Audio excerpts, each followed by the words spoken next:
Julian Assange, he of WikiLeaks, has been granted asylum to Ecuador. He's holed up at the Ecuadorian embassy in London. James Creedon, I'm pleased to announce, is here with me in the studio. This is Media Watch, and James has, well, comment online and elsewhere on Assange's plight. This is it. Let's take a look at The Age in Melbourne. Perhaps not the first newspaper you'd go to for this story, but I like the headline, "The Latin Mouse That Roared at the British Bulldog." And this is a diplomatic spat basically between Ecuador, the UK, and by extension Sweden, because the UK has said they'll extradite Julian Assange, WikiLeaks founder, to Sweden. And in the background, the United States. That's right, because if he is extradited to Sweden over these sex assault allegations, he could then find himself in the US. But Ecuador has said, hold on, guys, we're the Latin mouse, according to this headline, and we would like to step in and protect this guy. And actually, I'll show you a couple of the Ecuadorian headlines on this one. One of their newspapers is saying, this was done for freedom of expression, to protect freedom of expression. In the US, if he finds himself there, he risks the death penalty. This is because WikiLeaks exposed so much information that the US military, etc., and the state wanted to keep secret.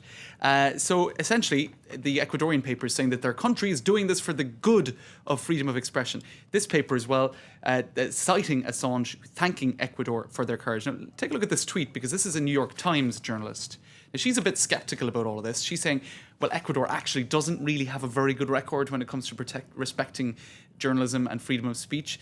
So it's a bit ironic, she kind of seems to suggest, that they're offering asylum to Julian Assange. So that's one point of view. This is a story with so many layers. It's like an onion. If you keep peeling bits, you find something else, don't you? That's right. And in a way, you could say Ecuador comes out of this looking very good, and a lot of countries now are trying to rebrand themselves. So you could say, is this really for the interest of Julian Assange, or is it for Fernanda their own Santos there, though, interest? with her tweet, kind of summed it up in many ways. Yeah. It is kind of two-faced. Yeah. Of Rafael Correa, the president of Ecuador, to say it's about sort of preserving Assange's freedom of speech when Ecuadorian journalists don't have that same kind of expression. That's it. So there is a bit of an irony there. Let's take a look at the Daily Telegraph and Brendan O'Neill, he's not a Julian Assange fan, right?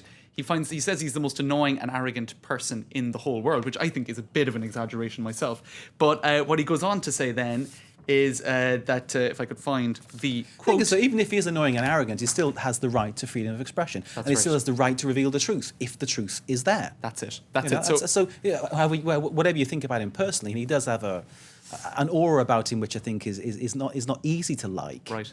It shouldn't diminish from his right to express himself and to have freedom. Right, now 2 other articles. But equally, he should face the facts in other countries if he's called to do that. That's true. And actually, there's in the Swedish papers, this lady here, she has been talking about this as well. I'm losing my way in terms of the papers, but what she said, she's one of the founders of the Pirate Party. Her name is Anna Troberg. She said WikiLeaks is the big loser in all of this, because whatever happened 2 years ago in these allegations in Stockholm about sexual assault on 2 women, whatever the truth is there, what's certainly the case is that WikiLeaks has taken a blow as a result of all of this, and she says that their work has been very valuable and that there is perhaps a conscious strategy by American and Swedish interests to sort of talk up this case. That's her point of view.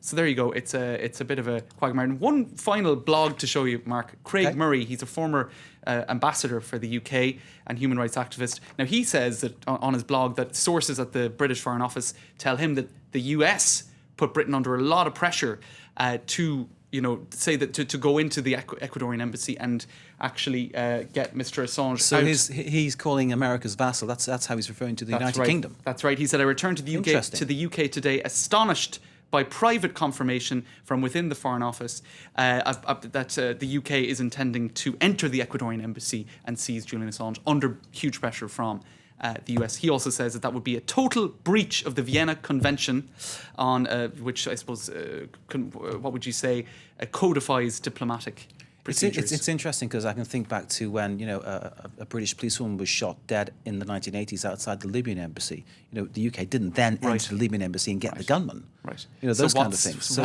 where does this come from? They can enter the Ecuadorian embassy and take Julian Assange. It's like you say, it's coming from somewhere else. That's according to this guy. There's pressure from perhaps from the US, a former former UK ambassador saying that, Craig Murray. So there you go. Okay, Who knows there what you the truth of it all is? A couple of tweets. So I have time to show you one or two tweets. We do. Go ahead. This final one, I'll just show you this final one, being a little bit tongue-in-cheek. Police attempting to lure Assange from the Ecuadorian embassy by leaving a bag of top secret documents in a bin outside. So somebody perhaps seeing the funny side of it. Maybe Julian Assange doesn't really see the funny side of that. But I don't know. It's a funny tweet. James, thank you very much Thanks, indeed. Mark. I think we need to leave it there. It's a shame because you've got so much more to tell us, I know. I've 2 more stories anyway. Tomorrow. James Creedon, tune in again. It's always worth it. Thank you very much indeed, sir. That was Media Watch. Stay with us. We've got more news to come, including some sport and some culture. You're watching live from Paris.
Welcome to Edinburgh, home of the greatest arts festival on earth. Join us for our top picks from the Scottish capital that introduce the world to the likes of Hugh Grant, Robin Williams and Mike Myers.